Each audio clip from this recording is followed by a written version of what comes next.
My topic, social decay of empire in the United States. I come from the position of modeling empire. I find military spending to be the principal cause of decline of empires, and the absence of it the principal cause of rising new empires or challenging countries. America, for a century and a half prior to World War II, had about 1% of GNP going to the military during peacetime, and just geared up for wars. And after that became what I would call an empire, because you had higher levels than even the British Empire had. Between the wars, the British Empire was only 3% of GNP, whereas 7% of GNP went to the war debt in World War I, and of course it was on the way out with those combinations, that 10% of resources lost. So then the next question that came to mind to me is does this affect all society? What about all these theories about the gold standard or the values that we have and so forth? The idea that Christianity may have brought down the Roman Empire because of the value system, and a lot of other alternative theories, which I tend to find this model of social decay tends to explain better, and tends to show that it goes from the military spending to the social decay, and that social decay includes a corruption decay.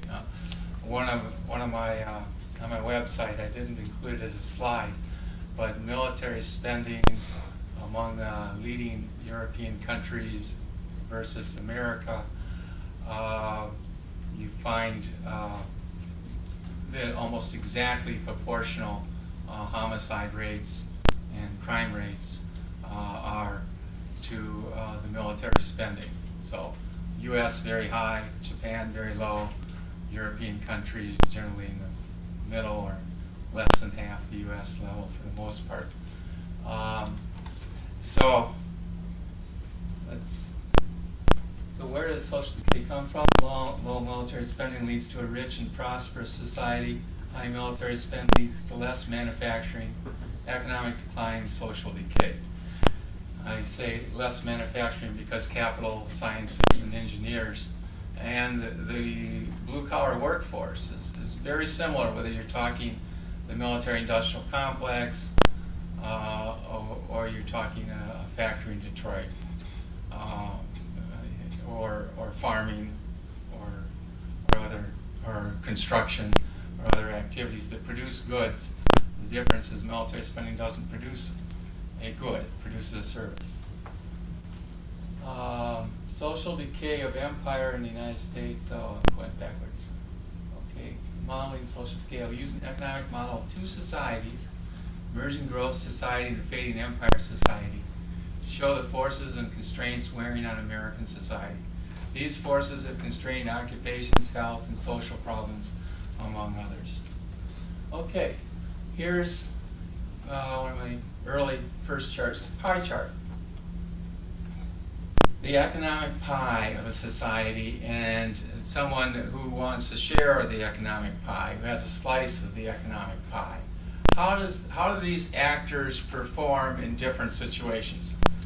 And a relatively stagnant, control-oriented empire society on the left-hand side, and an emerging, achievement, fast-growing society on the right-hand side. Now, if you're thinking of your slice of the pie under the control society, the empire society, the slice of the pie, if you have a little bit bigger slice of the pie over time, that little red area next to the slice, if the society is relatively stagnant, you are likely to push somebody out of the system. In other words, it's a win-lose game. A relatively stagnant society will force unemployment or homelessness on people who don't fit in when somebody gains a bigger slice of the pie. But if you look at the other society, the high growth society, and I have the arrows because the inner circle is the start of a period of time and the outer circle is the end of a period of time. So it's growing, and that's what the arrows mean, the little red arrows there mean. There, the slice of the pie, because you're starting from the small circle, your slice of the pie, if it gets a little bigger, the green area, it comes out of the surplus, out of the growing ring, and doesn't come out of the base needs. And so you have much better social support, safety net, if you will. Like to compare and contrast Japan and the United States in the Cold War, Japan would have actually about the same rich sector, rich population, but the bottom doesn't fall out. They had very low unemployment, and they took care of people. You know, the stories about Japanese presidents going to funerals and weddings and stuff like that. And the social involvement is much more close. Now, if you think about it, when you're growing from a small ring to a large ring like that, you need everybody on board. You need you need the quality circles. You need the production line. People are important. Everybody is important, because if you're trying to grow at a 9% growth rate, like or 8% growth rate like Japan had during most of the Cold War, versus a 2 or 3% growth rate for the United States, you just need to go 3 times as fast. You need everybody on board. So it creates a more homogeneous society, and less strife-ridden, crime-ridden, and so forth. So now I call this a sideways society, because, you know, like leading the world and lawyers versus, at least during the Cold War, Japan led the world in engineers. Now it's China, of course. But if you look at that, engineers create new products and develop new systems and thinkings and bring society forward. Science, if you will. And lawyers merely allocate resources among different parties. You know, they're kind of fencemen. So I think lawyers, accountants, salesmen, financial people, and so forth. These kinds of people are more sideways-oriented people. Like they're more marketing-oriented people. Now, when you lose your manufacturing sector over 65 years, like the United States has virtually done, you with a half-life of 30 years, cutting from 40% in 1950 to 20% in 1980 to 10% today. When you lose that, the empire society maintains the service sector because the transactional skills, the skills of dealing with other people and so forth, still maintained.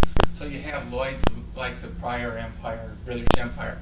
Lloyd's of London still is the end game for any kind of insurance thing that isn't covered otherwise by the insurance industry. Up until the 70s, 8 out of the 10 largest banks in the world were in Paris or London, in the older societies, the older empire, if you will. And so you have the service sector. So when you're talking about America's going to a service and knowledge-based economy, I think it's poppycock. I think it's just another way of sugarcoating empire and the decay of empire and the loss of the technology sector.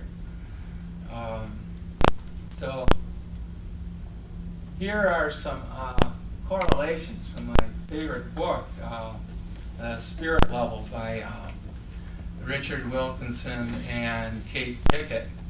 And they correlated income inequality as the framework in their book, and they have about 21 different variables. And, I have it all on my spreadsheet and so forth. But here are the ones I just focused in on their 9-variable index, and I focused on the most robust correlations, the 6 most robust ones, to show some of this acting out. Social mobility. So the United States is worse in the sample sets they have, and they have up to 22 countries, but sometimes they have 9 or 10, or not a full set in some of the things. But in virtually all these categories, yes, in all these categories, the United States is worse than the developed world in terms of social mobility, teen births, mental illness, prisoners, homicides, and obesity. And on one chart I had 14 out of 16.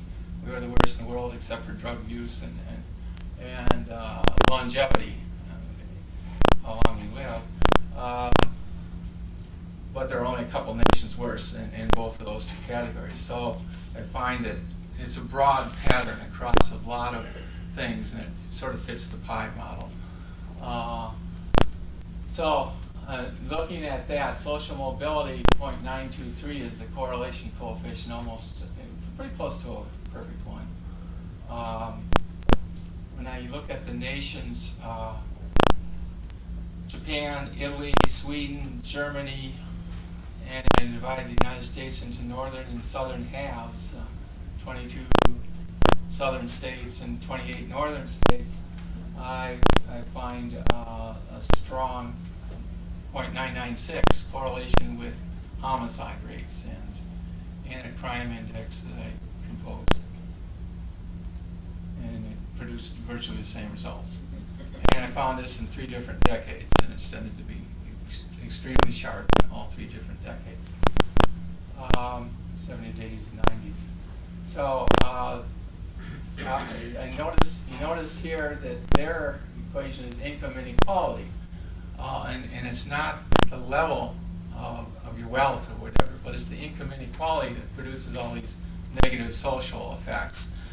But what I find here is that the military spending correlates even stronger. In 6 examples, 6 is 0.823 average compared to the inequality theory that they posited in their book at 693.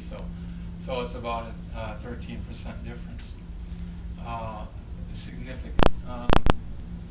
And income inequality compared to the military spending is 0.765. So they are pretty strongly correlated between the two of them. But it does seem that the military spending is the stronger of the two effects.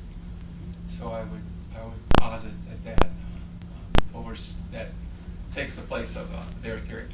Let's see, what am I doing on time? You have about 7 minutes. 7 minutes. Okay.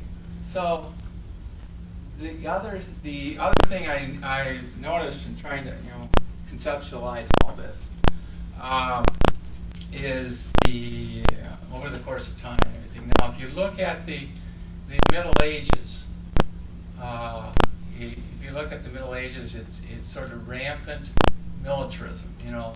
Knights in shining armor, castles, moats, lords and serfs. So there's a huge income inequality gap with lords and the serfs, either one or the other, and a lot of militarism. The church is ascendant, and science has trouble. As Galileo had problems with the church, for instance. These famous problems. So you find that the science and religion is probably another thing I could have put on my chart. Let's see, I got another chart here. Summary? No, that's not the one. Oops, I got the wrong. Okay, I had another chart here. Well, anyhow. Oh, yeah. Let me hand out those, and I'll go off of my sheet. Yeah, I have I must have caught an older version of the thing. Yeah, I missed the empire growing slide. So if you notice the lower right-hand corner, empire growing, the three human needs, need for control, need for achievement, need for affiliation.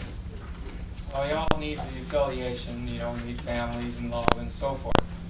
But control and achievement, the other two needs, the control tends to fit the empire society. They're trying to control. They use high military spending to try to control the world around them. And achievement, they're the fast-growing society. They're the ones where everybody has to pull together to lift or grow at a high rate. They need everybody's idea. They need to treat people more equally. Stagnant or growth, the empire society tends to be stagnant, like the Middle Ages, the medievalism, and growth. So I call on my scale feudalism one end of the scale and world peace the other end of the scale, because we have high growth everywhere. We didn't have as much military spending. Sideways or forward, the empire society has a sideways thing, so that the lawyers preeminate. Forward, they're moving forward with ideas like the engineers. Lawyers, I mentioned them, and the engineers. The service sector and manufacturing, I think I discussed that before. Win-lose, rich, poor, or win-win, middle class. I think if you've got a win-win society where everybody's pulling together and it's growing fast, and you need everybody's idea, everybody's contribution, I think that's much more prone to create your middle class. Okay, 5 minutes left. And win-lose is rich or poor. So I found some correlations other than theirs, before this time on that, and so there's some interesting correlations on interest rates too. I believe that we have to have a high interest rate in an empire society like America. You have to have a higher interest rate so that you can attract capital to corporations and everything, because you've got to make up for that missing lost engineers and scientists and capital that's gone to the military-industrial complex. So corporations have to be providing more internal resources, so they need a high interest rate. At least in 1999, there was a strong correlation among the interest rates among Europe, Japan, the U.S. that fit that pattern. Football and baseball. Interesting you mentioned baseball, because prior to World War II, or even during, for a while afterwards, baseball was the number one sport of America. Is now the number one sport of Japan. Whereas we've evolved towards football. Now, what's the difference between baseball and football? Well, in baseball, you seek to get to home plate. They're hitting a ball. It's creative. It doesn't really mean anything. There's a diamond, ball, hit things. It's just totally made up game. But you end up at home. That's a very wholesome result. Whereas football mimics war. In the trenches, the blitz, throw the bomb, all the vocabulary we have. And football players, NFL football players, on Monday morning, they step out of bed and 75% of them feel pain that first step out of bed, because they're beating up their bodies so badly. So they're the modern gladiators, the Roman gladiators. Now it's football. Drug use is a way to deal with the stagnation and the lack of social mobility and the crime around you and so forth. Drug use versus success is a very addictive thing. I just had mental images of watching a Japanese guy approach a bank when I lived in Eugene, Oregon, and I just thought, that guy's happy. That guy's very happy. And debt versus savings. You're the ones who are the greatest donor nation nation in the world. Now we're the greatest debtor nation in the world. So, whereas Japan, many people buy their houses out of their savings. It's almost like America in the 50s all over again. So you find debt and savings as a contrast there as well. So I'm looking at all of those, and I also think, why does military-industrial complex have such a hold on us? Well, at about 30 to 40% higher wages if you compare engineers to engineers, white collar to white collar, blue collar to blue collar, similar occupations.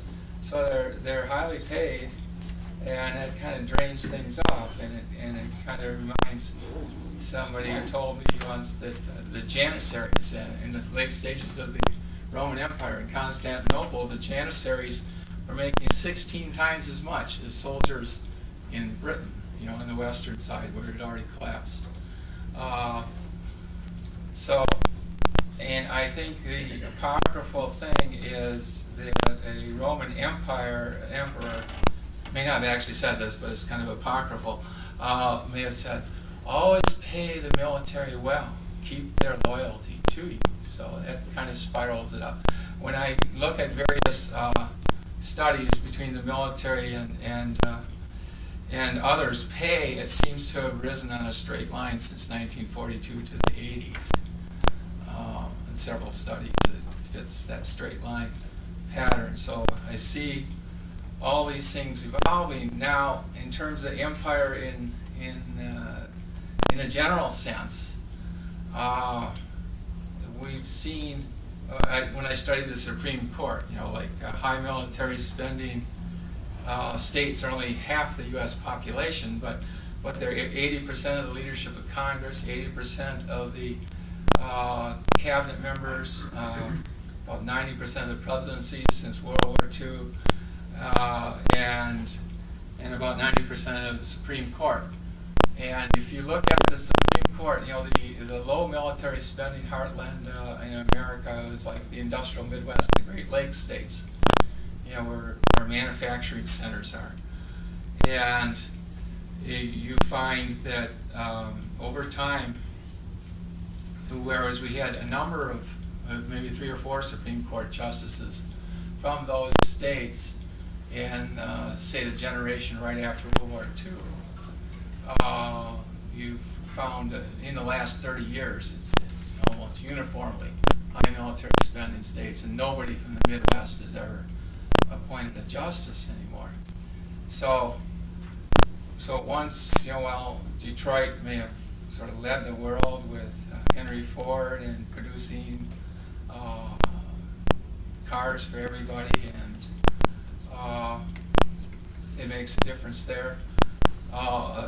One interesting thing is I noticed that when we got to 20% of the population, which sort of saturates the upper class, who had a car, that's when we had the Great Depression. When Europe had 20% of the population had a car, that's when we had the oil crisis of the 70s. So I thought that's interesting. Is it time? Time to wrap up. Okay, so I would say again that the whole social structure revolves around the dynamics we've created by creating a stagnant, slow growth society. Like during the Cold War, Europe had twice our productivity growth rate, but they took it in hours off. We work 1860 hours a year average. Netherlands and Norway are about 1,400. Germany's about 1,560. So they're 300 or 400 hours less than we do. They have twice as long vacations as we do. They take it in that. So environment is an issue. Well, okay, if you cut military spending, the environment, won't that be a problem? We'll produce too much? No, we can have a little more leisure time and more time with our families. Last sentence. Okay, so it's crucial to look at the social decay of empire. Thank you.